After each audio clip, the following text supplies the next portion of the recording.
Welcome to episode 7 of the Wins Webby interview series. I'm Amie Sheridan, host and founder of Wins Media. The mission of this series is to elevate the visibility of women in sports and entertainment by creating a connected environment for authentic storytelling. Thank you for joining us as we interview influential leaders from across sports, entertainment, and beyond. Today, I am so excited to introduce my guest, one of my faves from the landscape of journalism and women and sports and entertainment, Dr. Cheryl Robinson. Dr. Cheryl Robinson is an international speaker, founder of Ready to Roar and Embrace the Pivot. She's an advisory board member and regular contributor at Forbes Women. She has 15 years experience in sports and entertainment, including managing a boxer, involvement with a Super Bowl. And I had the pleasure of meeting Cheryl pre-pandemic, which sounds crazy. Like, how long ago was that?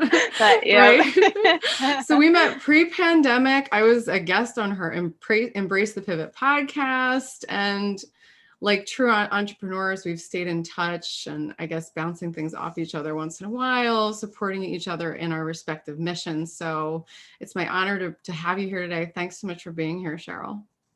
Thank you so much for having me. I'm so excited. Yay.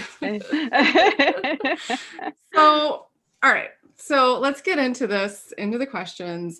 You're super busy, right? So you have a couple different roles. You wear a lot of hats, and we'll get into those hats. But apparently you're in Hawaii right now. So I have to ask you about that. What are you doing in Hawaii, and what does your day in the life look like out there? So both my fiance and I turned 40 this year, and we want to do this epic adventure. And this opportunity came up to spend a couple months in Hawaii. And I just said, let's do it. Like, this is our time. We've been presented with this opportunity. And so far it's been 2 weeks and we've been having an epic adventure. It's beautiful here. Yeah, we're so excited. Oh my gosh. Yes, I'm in here in Philly. I don't have much to say about it other than today we woke up and it was 34 degrees. But next week it'll be 80. So, we always keep things fresh here in Philly. It's always 81 degrees here so far. So, and yeah, it's beautiful. I've only seen it in movies. Oh, you have to visit. Hopefully one day, right? Yeah. So let's jump into this. Yeah. I'm going to start by asking you to tell me a story. And so we'll jump ahead a little bit in your career journey. So you're a contributor to Forbes Women. Mm-hmm. How did you break in? Tell us a story of how you got that job as a regular contributor, and how has that role evolved during your time contributing to that magazine? Yeah. All right. So I do have to take you back to when I was 14, and my English teacher told me, you're a phenomenal writer. I can see you having a career in this. So I was working in sports then. I was the manager of wrestling and baseball. I did everything for them, literally. So I started doing sports columns for the local newspaper around what I was doing in high school. So fast forward to after graduating with my master's, and I said, I've been working in sports, but my goal's always been to be a New York Times bestselling author. I have to write. So I started writing for different business journals, sports online business journals, and I was accumulating my portfolio. Fast forward to about 2015, I started my company. And after we did this big event, I said, is this really what you want to be doing? And it was a hard no for me, because again, I kept focusing on, I always wanted to be a New York Times bestselling author. And I said, well, you have to write in order to do that. And my writing was put on the back burner. I made a commitment to myself that I was going to focus 80% of my time on writing and then the other 20% on my business, just because I want to head in that writing author direction. 3 months later, I kid you not, 3 months later, I'm at this event and one of the panelists was a contributor at Forbes Women. And I'm sitting there going, I'm just as good as her. How did she get to become a contributor? And after the conference, I went right up to her and I asked her that question. What I didn't know was my former editor was in the room. And after I told her a little bit about myself, she's like, come here, I want to introduce you to someone. And she introduced me to my former editor. That process, the editor said, listen, it takes me like months to get back to people, but send me your portfolio, it'll be fine. Sent it to her and I just let it go because I knew I wasn't going to hear back. 3 days later, right? Like the power of three. 3 days later, she said to me, can you send me more portfolio pieces? And I went through 3 portfolio rounds for my writing. And then she said, welcome aboard. And Awesome. I've been a contributor now for 4 years. Wow. And how it's evolved is I still highlight women who have successfully pivoted in their careers, but my writing has evolved. Forbes has, between the different editors, has really helped me structure my writing in a way where now I'm being recognized for my writing. And I'm so excited. I just earned my 20th editor's pick recognition. And wow. yeah, so that's how it's evolved. The column has remained the same, but my writing has evolved along the way. That makes sense. And congrats. So 20th editor's Thank pick, you. that's a big deal. So yes. how often would you say you're contributing? 5 articles a month. That's a lot. Yeah. Yeah. So I can see how that would help you get structured. Because that's more than one a week sometimes, right? Oh, yep. Yeah. And it's been crazy. I thought I was only going to be doing 1 article a month, but I'm commissioned for 5. So that is so great. That's amazing. So just to just jump into that a little bit further. So you're contributing about 5 articles a month. You've been doing it for 4 years. You know, you've gotten your 20th editor's pick, which is amazing. How are you, how far in advance are you planning? How do you kind of scope out what you want to write about? Can you talk about that a little bit? Sure. So I do features, and that's completely different than time sensitive or embargoed pieces. There are other contributors and writers, not just at Forbes, but all publications. There's the different types of writers. So because I highlight and do profile women, I plan out far in advance because their stories, what we call evergreen. It's not the time sensitive pieces. So what a lot of people don't understand is you may reach out to me on a Monday, say, can we run this on a Friday? And for me, I'm not that type of writer. You want to go to someone who does breaking news, who does those time sensitive pieces.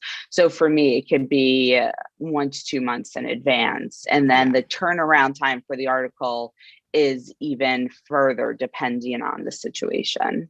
Right. So evergreen pieces, profiles, features. You're not a beat writer. Not a beat writer. You're not going to turn something around. So that's amazing information. And thank you for sharing that. So very, very busy with that. But I know you do a lot of other things. So you're also a founder. You have at least one business that I'm aware of. You can kind of explain how one fits into the other. But let's talk about Embrace the Pivot. Mm-hmm. So how convenient or planned is the title of Embrace the Pivot, which is such a powerful thing in general. And I'm sure, you've been writing about that for a long time, and women who have pivoted in their careers and seen success. And then we hit this pandemic where the word pivot water. Yep. Right.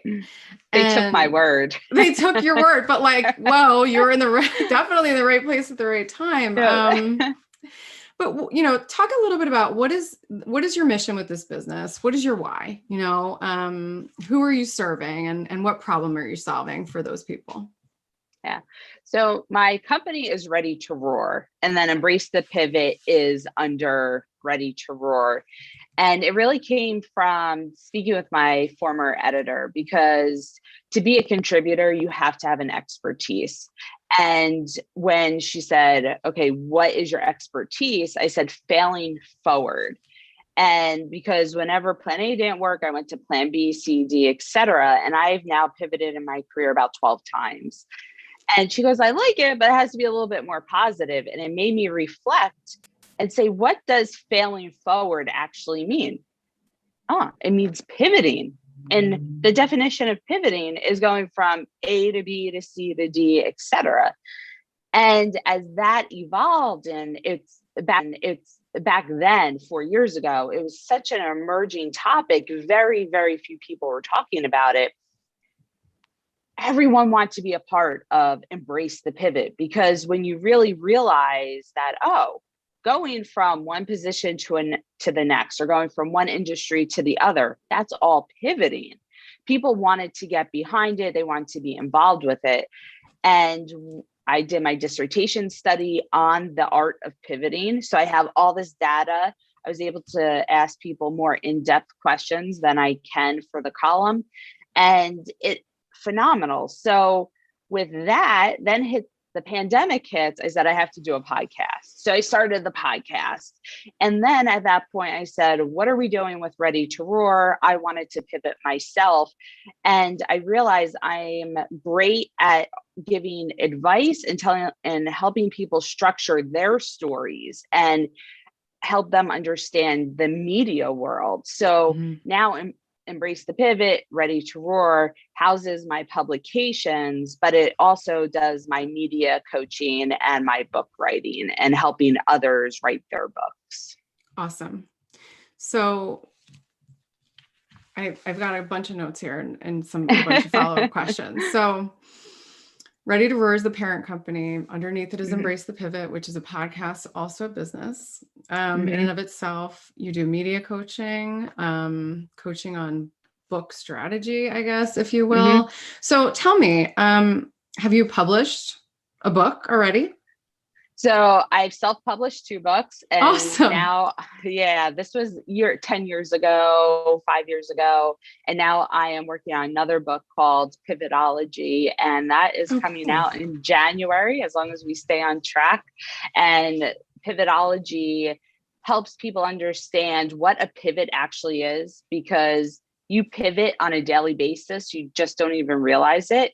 And my why is, if people understand that they are going through a pivot and they can pivot their mindset, reframe their mindset, then they can make it a positive experience versus a negative experience. So the first part of Pivotology is my data and research from my dissertation and my column. And then the second part of the book are different stories from individuals who have successfully pivoted in different industries, because what story resonates with me may not resonate with you, and vice versa. So I want people to hear from a whole bunch of different people on how they successfully pivoted to help them in their journey. I love it. I love the name of it too. You think this is the New York Times bestseller?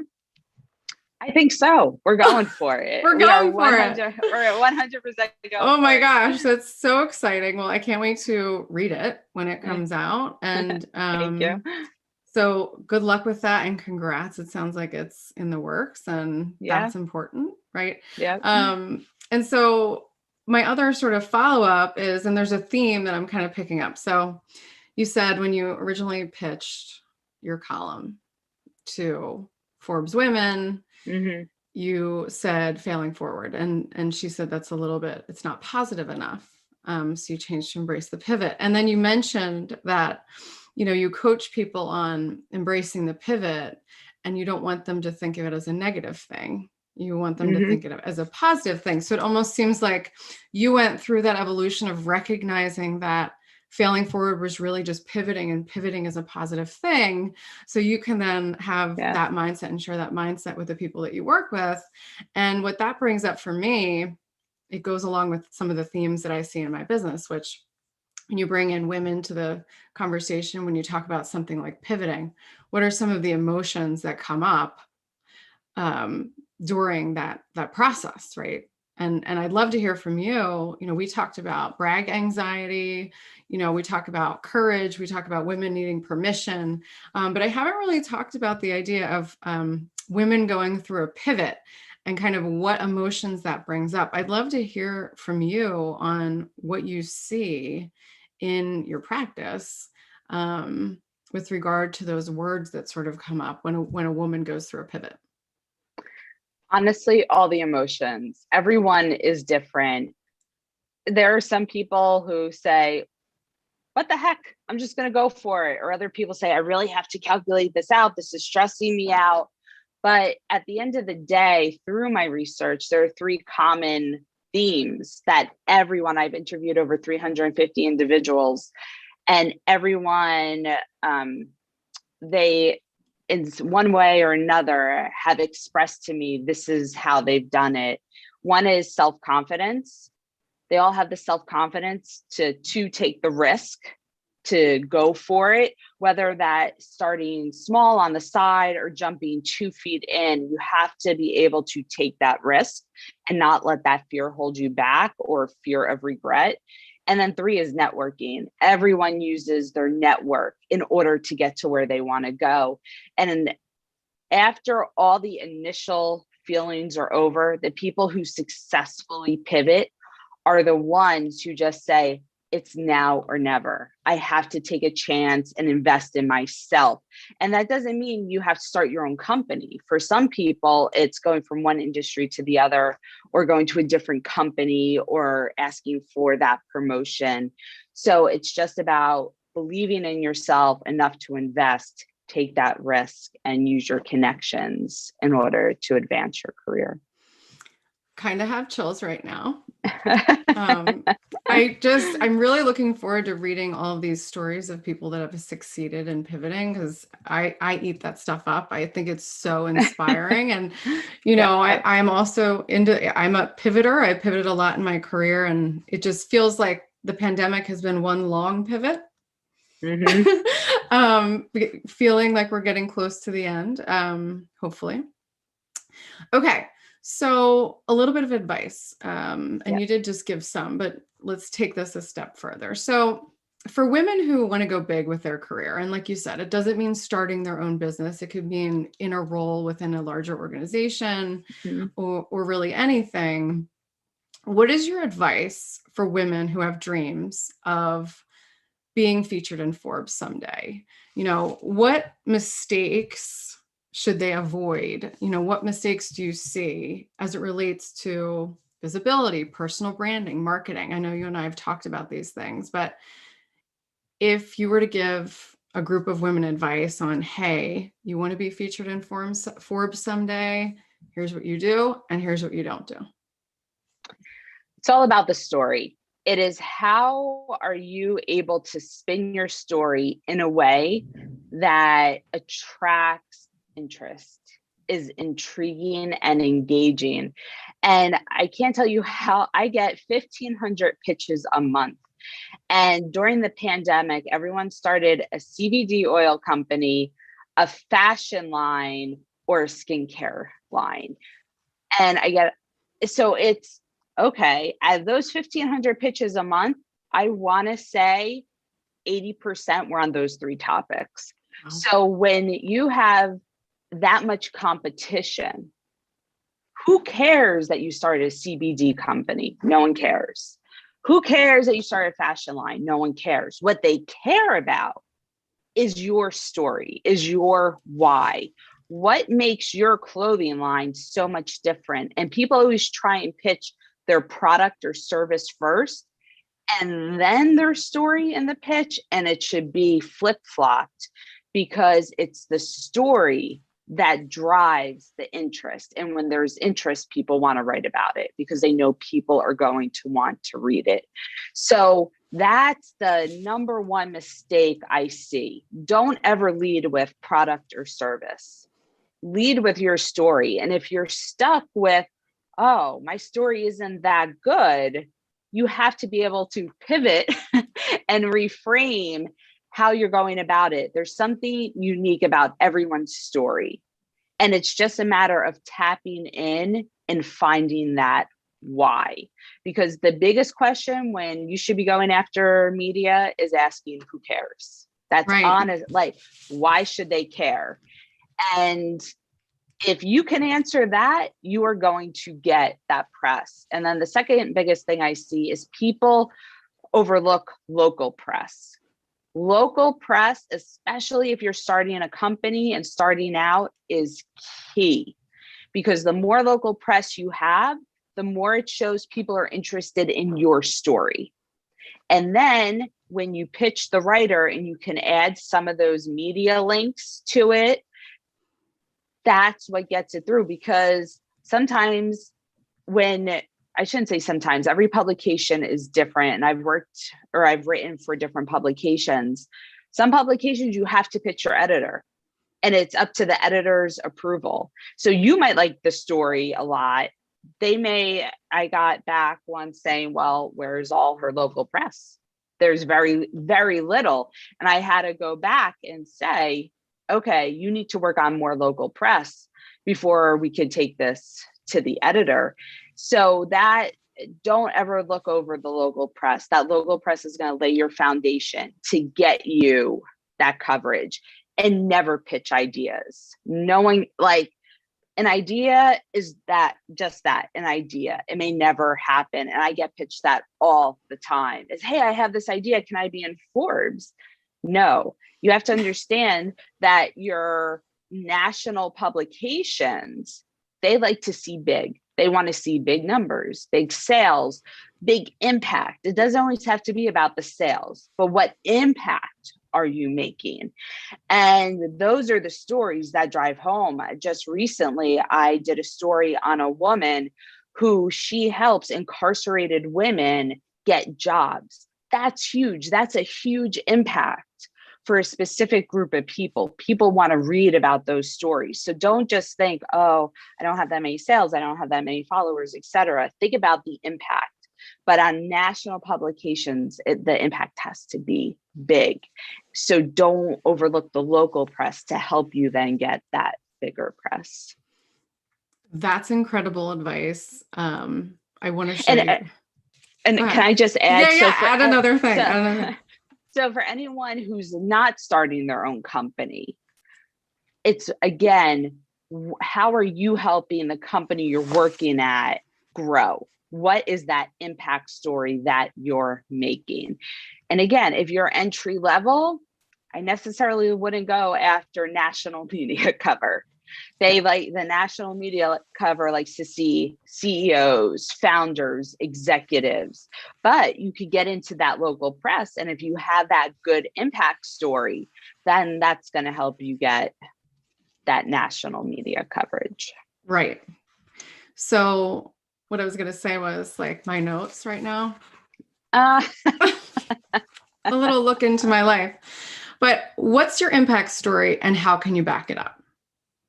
Right. And so what you're, no. So that's what I'm repeating what you're saying, which is so powerful and so helpful for women out there who strive, just like you want to become a New York Times bestseller, who say, I want to be in Forbes, right? How do I do that? What does it take? Well, you're saying, first of all, learn how to tell your story, because that's the leading thing, right? And I help women do that in sports entertainment. And I find that women anybody really, it's not just women, have a really hard time telling their own story. I think that's like a natural human condition. And so it helps, just for my piggyback advice, to have someone else help you tell your story a lot of times, because sometimes you're like seeing the forest through the trees in your own world. And you're like, it's just not clear to me what my niche is or what my expertise is or what my impact story is. Well, you can have somebody come in and help you spin that or tell that or make it like positive or whatever it needs to be. But I love your point about building credibility using local press. You can't skip over the steps and the building blocks to get to the top. Just like, in a recent post, I said there's 100 wins and 100 ones and 100. You have to build up your small wins to get to the big win. And I would definitely consider Forbes to be a big win. I think for so. anyone who's featured in that. So that's incredible advice. Yeah, because even for me as a journalist, as a writer, I didn't start saying I want to write for the Wall Street Journal or I want to start writing for Forbes. I started literally at my local newspaper. And then I went to guest blogs. Then I went to the online journal. So I had my portfolio together. So when that opportunity, when I met my former editor, I was prepared. Right. It wasn't like, okay, well, now you're going to have to, your writing's good, but you don't have that portfolio to back you up. Now you need to do XYZ. I already had XYZ done. And that's what people don't understand. They want to go from 0 to 100 and skip all the little ones in between. And it doesn't work like that. Right. So you were really well positioned at that time. And then apparently they were in position at that time to bring you on, which seems like the stars aligned a little bit. Yeah. Right. Because you're like, they're not going to get back to me. And then 3 days later, they're like, hey, welcome aboard. Yeah. Yeah. So yeah, and I would call that a big win, you know, when you look back on your career, it's like, that has to be one of the big wins is the day that you got that email back from the editor. 100%. So, okay. So final question here is about, you know, you talked about your big goal of being a New York Times bestseller. It seems like you're on your way. You're taking the steps and positioning yourself well for that. What else do you have going on in 2021? What other wins are you working toward this year or next year for that matter? So the book is one of the, you know, it's the big bulk of the win, but I really would like to scale out my writing clientele and help people share their stories. I always hear, one day I want to write a book, one day if I had time, and I want to be that champion for them and help them cross the finish line with publishing their book.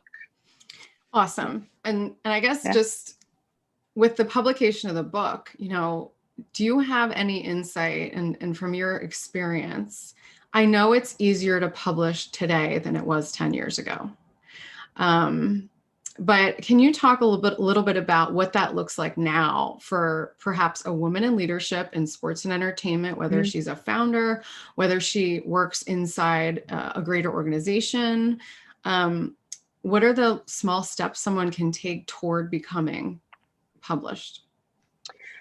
So don't overlook self-publishing. I self-publish because now, and that's just the trend that the industry is going, well-known authors are now self-publishing because you have more control over your content and you have more control over your royalties because no matter what, you're constantly marketing. It's not just you write a book, the publishing house publishes it, and you're done. It's a full-time job doing the marketing. So for anyone starting a company or in a leadership position, I think it's critical to have a book because that shows value, that shows expertise, and it gives you credentials.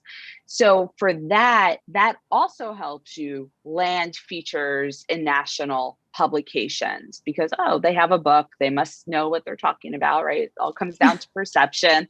And I would, it doesn't have to be too long, but it has to be something of value that you can say, okay, if you do a talk or anything, go to my book and here's more information. It just gives that credibility to the brand that you're building for yourself, whether starting a company or within an organization.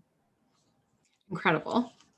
Okay, so big goals coming out of this. And I'm like, oh my gosh, you know, have I written enough yet to have a book? Let me look back. Thank you so much, Cheryl, for being here today and for sharing all your inspirational stories. It's really incredible to get to speak with you. In our next episode, we will talk to Joanne Pasternak, who is the co-founder of Athletes Voices, an incredible company based out on the West Coast. We hope that you'll join us. And finally, this interview is powered by WINS, our exclusive membership community for women influencing sports and entertainment. To learn more about us, visit us at wins.media/membership. And thank you so much, Cheryl, for being here. Thank you so much for having me. I was so excited to speak with you, and it's incredible to have seen you pivot and grow in your career just in the short amount of time that we've known each other. And can I just do a plug? Everyone, you can follow me on Instagram at Embrace the Pivot, and I follow back. So I'd love to hear any of your comments or questions. DM me, and I'm happy to answer them. Incredible. Thank you so much. And Yeah. I'm sure we will talk again soon. Yeah.